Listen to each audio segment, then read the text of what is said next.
What's up, guys? Hope you're all doing well today.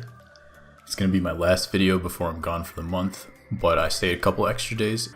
I have a bunch of videos coming out for you guys, putting them all together today and some yesterday as well. And these are going to comprise of mostly pitching and hitting tips. Right now I've obviously got the last challenge of the week for the rest of the month, and then hopefully pick up that next month as well. But look out for those hitting and pitching tips throughout the month. Those will be coming out shortly as well. Alright, so this week's challenge of the week is Eric Hosmer versus Max Scherzer. Max Scherzer throws a hard fastball, big curveball, slider, and changeup. And in this challenge, he throws a lot of fastballs and also a lot of curveballs. He throws some sliders and a few changeups here and there as well.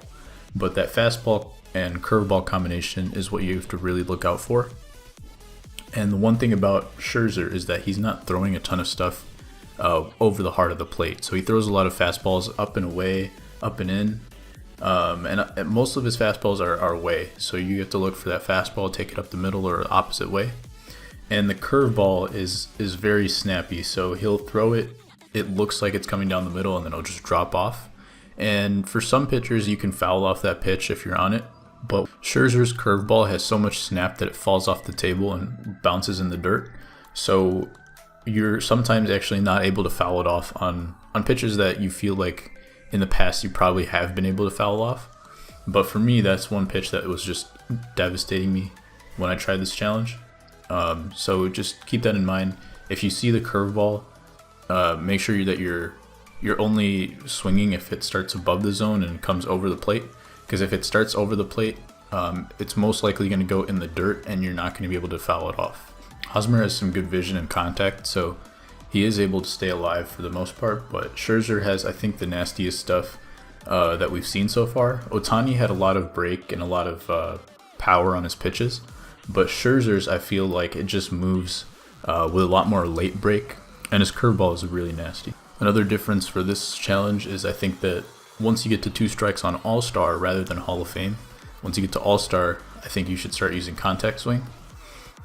It's just not worth it to try to put a regular swing on that curveball. If it's on the corner or if it's falling off the plate, you have a much better chance of staying alive. And the way this challenge is working, Hosmer hits a lot of line drives, so if you're able to use that contact swing, hit that fastball up and away to left center or kind of up the middle, that's been very effective for me. So I think if you're able to look for that fastball with that contact swing, you're going to have just as good of results as if you were using a regular swing throughout the rest of the challenge.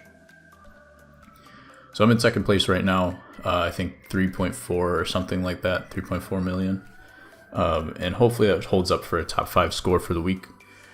But the reason why I keep doing these videos is that you get those 15,000 stubs for just getting the top 25. And what I really want you to be able to do is try to get to that like 200,000 score.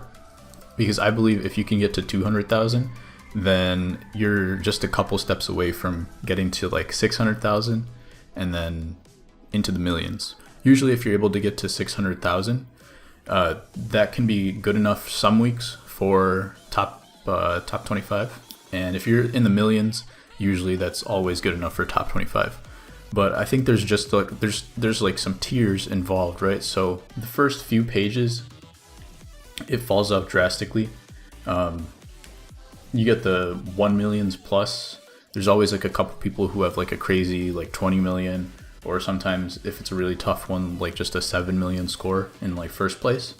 And then you get a few 1 millions, and then it drops off quickly from like 900 to a couple people with 800, a few people with 700, 600.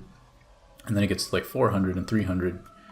And there's a lot of people that get into that 300,000 range. A few pages worth of those, from 200,000 to 300,000.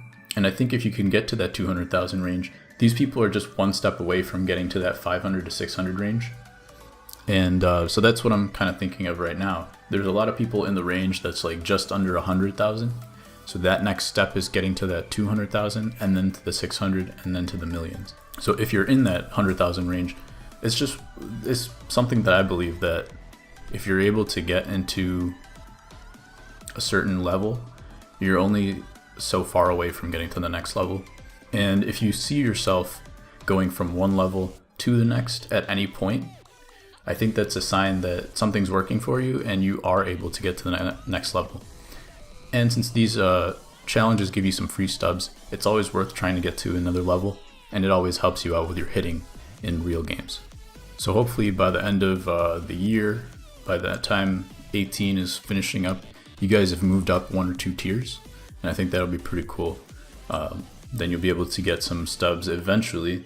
If you're in that 200,000 range, maybe if you're able to move up 1 tier with the help of these videos, then you'll be able to get some stubs throughout the year. So hopefully this video helps you out, and if you have any questions, let me know, and I'll see you guys soon. Thank you for watching. If you like this video and want to see more like it, hit like and subscribe. If you want to see something new or have a specific part of the game you want help with, be sure to leave a comment and we'll all try to help out. Peace.